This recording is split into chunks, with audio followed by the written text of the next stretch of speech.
Alhamdulillah alladzi khalaqal mauta wal hayata liyabluwakum ayyukum ahsanu amala. Asyhadu an la ilaha illallah wa asyhadu anna Muhammadan abduhu wa rasuluh. Allahumma shalli ala Muhammad wa ala ali Muhammad. Amma ba'du. Jamaah al-Islah rahimahullah. Alhamdulillah, puji syukur kehadirat Allah Subhanahu wa taala bahwa di pagi hari ini kita masih diberi kesempatan oleh Allah untuk melaksanakan aktivitas ibadah. Alhamdulillah kita sudah melaksanakan ibadah semalam suntuk dengan subuh berjamaah di masjid.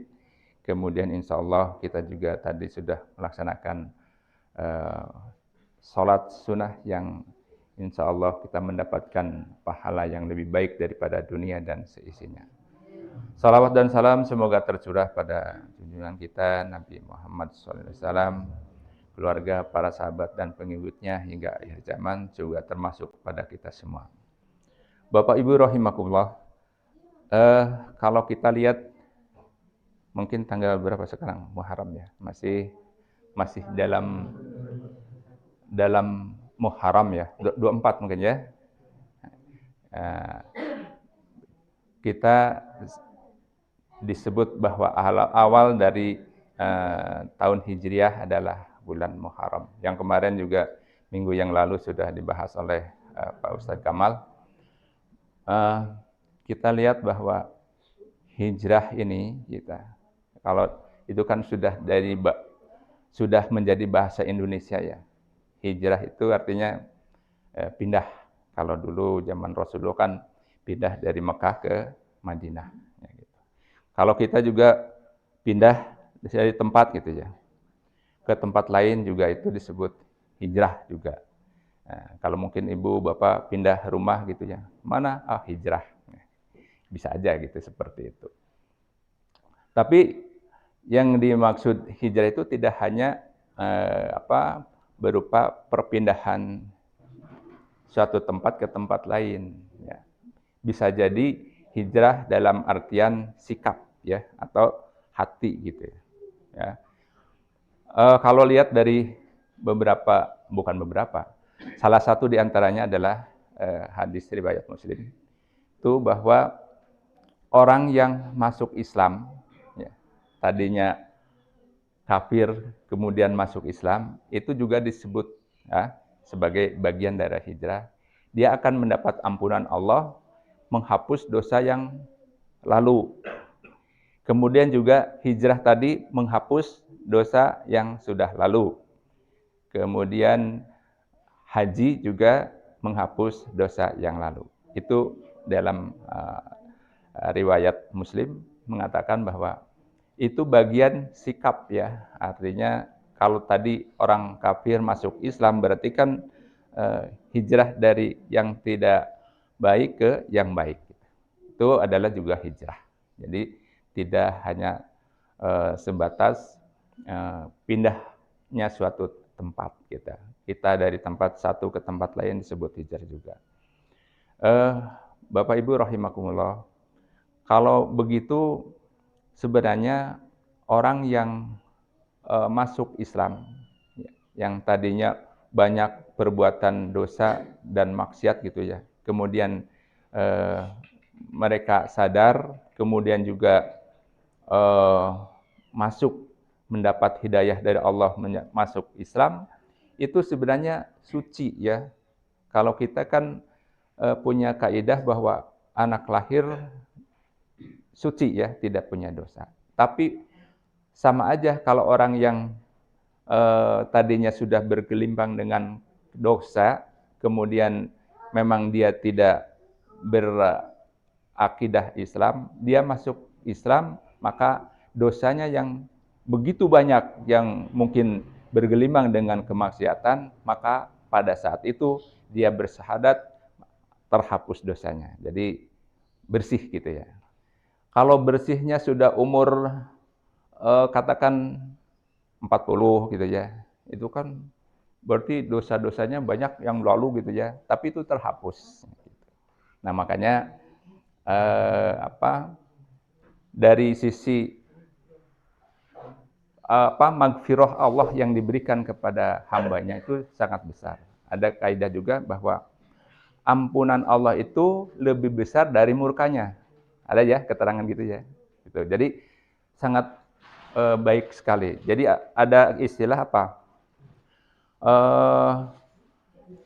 Orang yang meminta ampun itu sangat disukai. Jadi rintihan hambanya tentang menyesali perbuatan dosanya itu adalah lebih disukai sama Allah.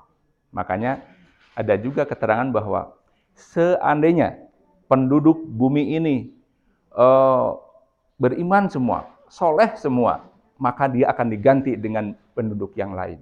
Jadi sebenarnya banyak dosa itu memang kesalahan itu memang satu bukan, memang sudah ada di terapan hadis juga mengatakan bahwa manusia itu tempatnya salah gitu kan. Nah, disitulah seninya bahwa orang sudah berbuat salah, berbuat dosa gitu ya. Kemudian juga sadar memohon ampun kepada Allah, maka itu lebih baik gitu ya. Bapak Ibu rahimakumullah, pernah dengar nggak? Mungkin juga sudah ya. Cerita yang seseorang yang sudah membunuh 99. Pernah kan? 99 orang sudah membunuh dia. Ya, itu mungkin ada itu ya. Aisyah udah pernah di sekolah. Ini cerita aja. Jadi orang ini sudah banyak dosanya ya. Sudah 99 dia membunuh orang ya. Betapa ininya. Karena keterangan di dalam Al-Maidah, jangankan 99, satu orang saja membunuh itu dianggap membunuh seluruh dunia gitu. Itu ya. Jadi ada di dalam Al-Qur'an itu. Kemudian kalau dia menolong menjadi orang dari kesusahan kemudian menjadi hidup, menghidupkan gitu ya. Jadi itu seperti dia menghidupkan seluruh dunia gitu, manusia di dunia ini. Jadi kebalikannya sama. Jadi artinya kalau dia membunuh satu orang, anggap membunuh semua orang di dunia ini.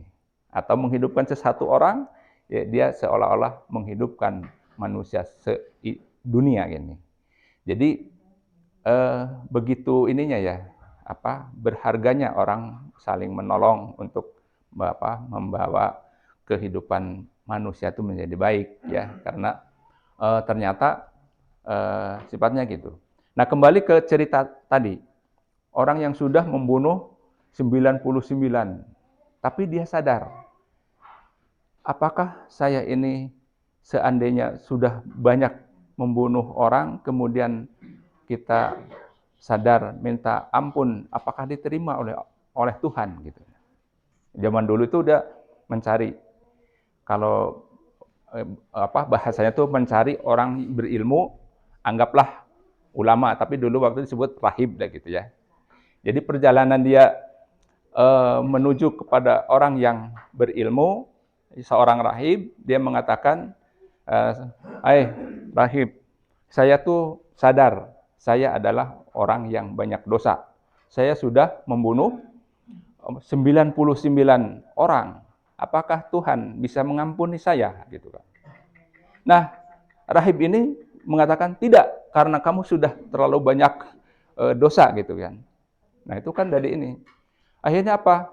Jadi dia tuh, si rahib ini bilang tidak bisa, itu termasuk calon penghuni neraka. Nah, langsung si rahib ini dibunuh. Jadi lengkaplah 100 ya. 100 orang jadi dibunuh dia. Wah, udah kagok gitu ya. Udah kagok, dia bilang bahwa tidak akan masuk neraka, ya udah satu lagi dibunuh aja. Si rahib itu dibunuh ceritanya.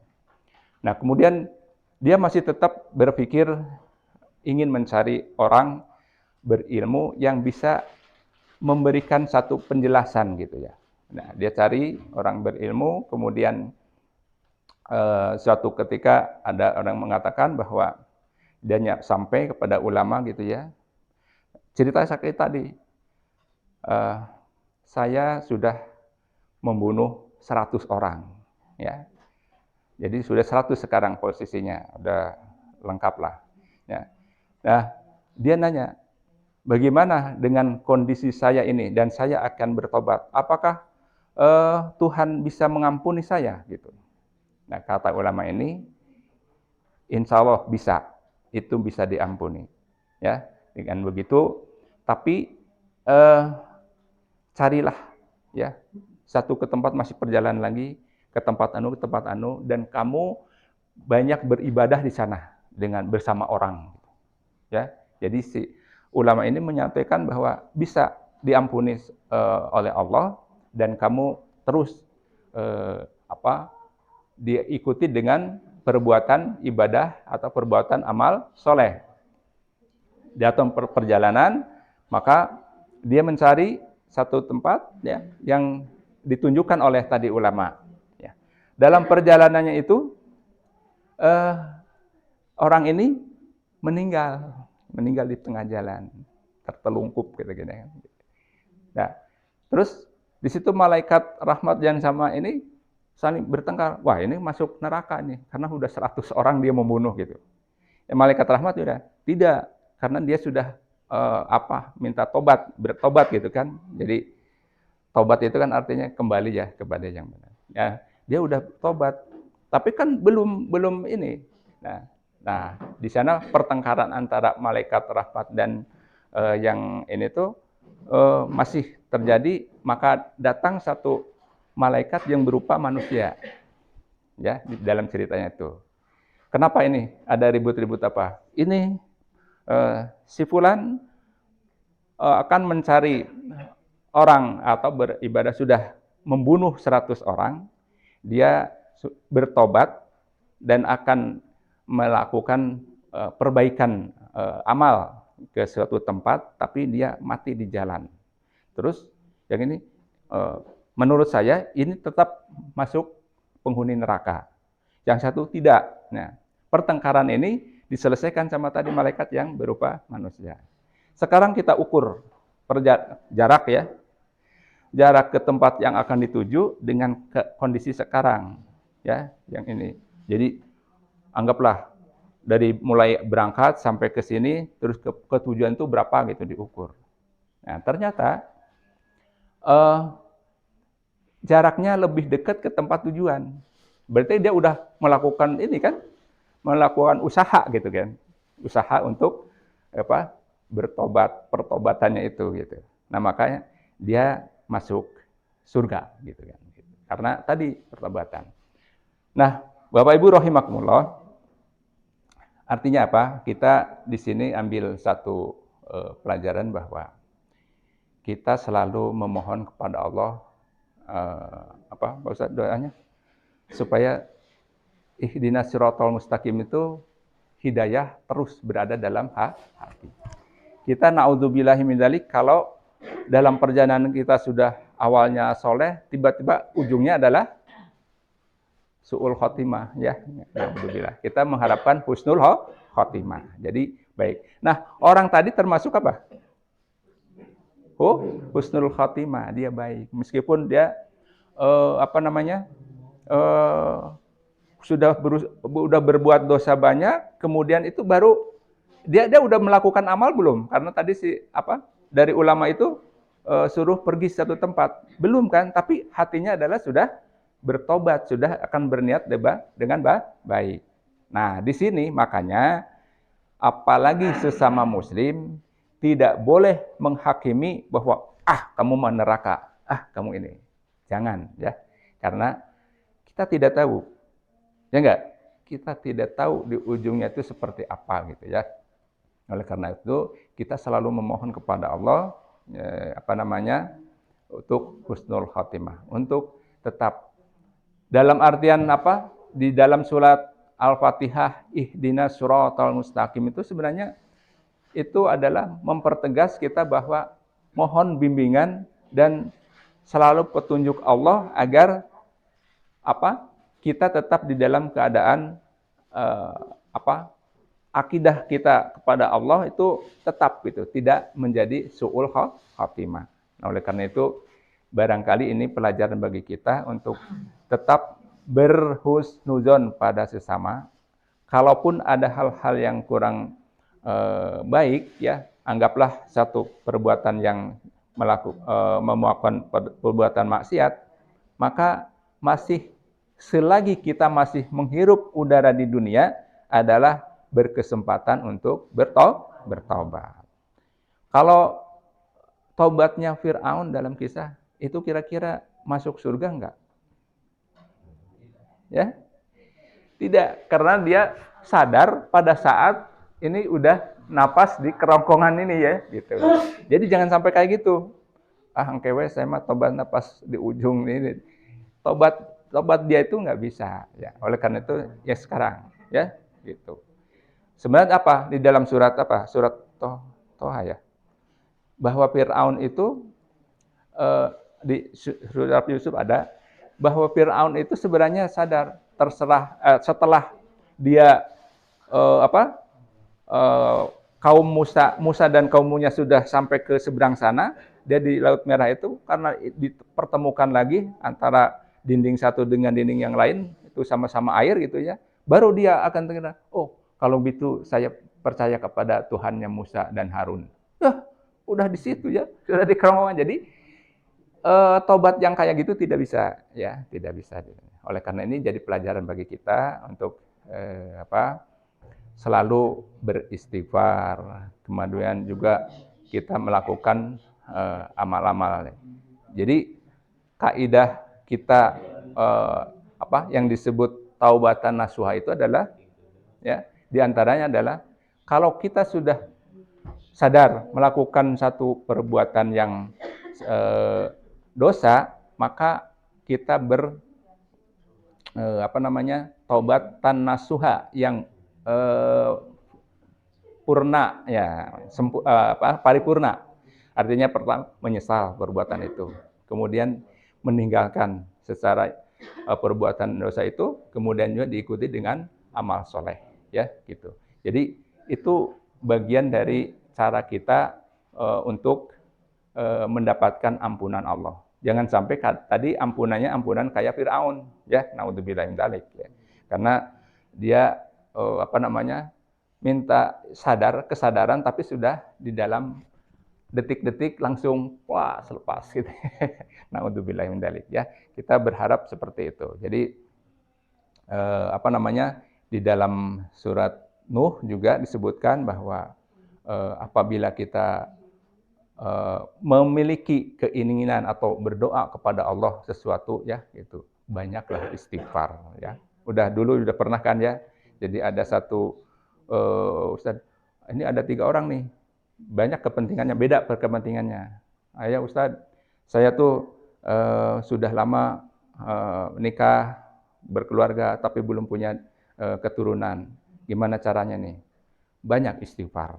Nah, ya, satu. Terus yang satunya, saya tuh orang yang paling sengsara nih. Gimana nih supaya bisa kehidupan saya lebih banyak istighfar. Terus yang lainnya juga ada sesuatu sakit dan segala macam gitu ya. Gimana harusnya? Banyak istighfar. Nah, ini sahabatnya itu tanya, sudah selesai ya, itu udah pada pulang yang nanya itu. Ustadz, gimana ceritanya ini 3 orang 3 masalah, tapi perintahnya sama, suruh istighfar. Gimana ini ceritanya gitu. Ternyata itu ada dalam surat Nuh, ya, surat Nuh kira-kira ayat ke dari 9 sampai 12 gitu ya gitu. Ya, di situ disebutkan bahwa beristighfarlah semuanya. Dan itu terjadi juga pada saat Khalifah Umar, ya. Khalifah Umar waktu itu kemarau sangat lama, ya, gitu. Udah kering. Nah, oleh karena itu pada saat itu Umar menyuruh umatnya keluar, masuk ke tempat lapang. Kita berdoa, istighfar, banyak istighfar.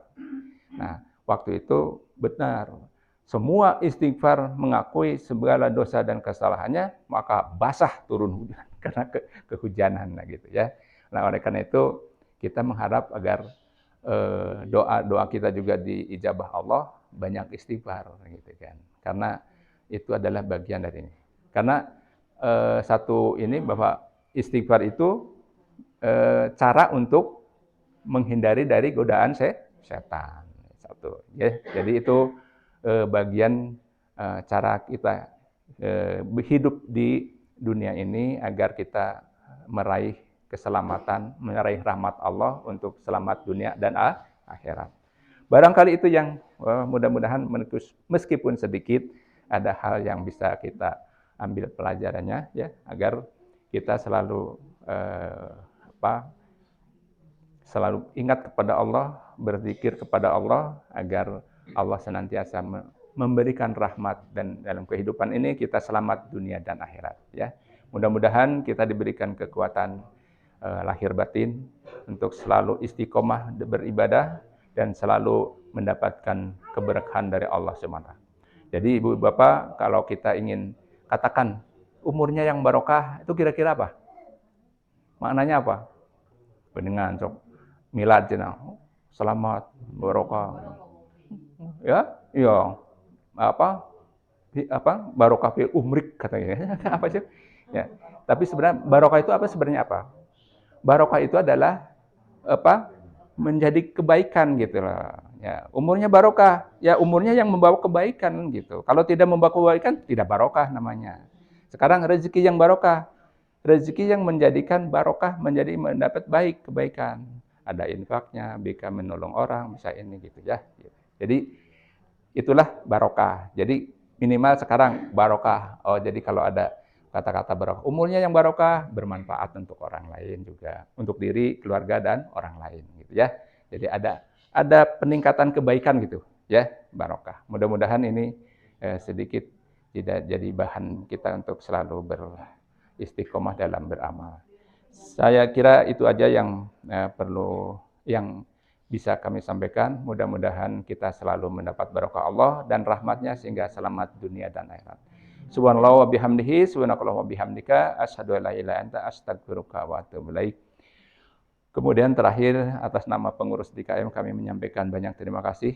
Jazakumullahu khairan katsiran kepada Bapak Ibu yang sudah berkontribusi pada pagi hari ini. Mudah-mudahan apa yang Ibu Bapak sampaikan mendapat keberkahan untuk diri, keluarga, dan bagi kita yang juga ikut menikmatinya, mendapat keberkahan juga agar menjadi sehat walafiat kita untuk bisa beribadah dengan lebih baik. Sekian, Assalamualaikum warahmatullahi wabarakatuh.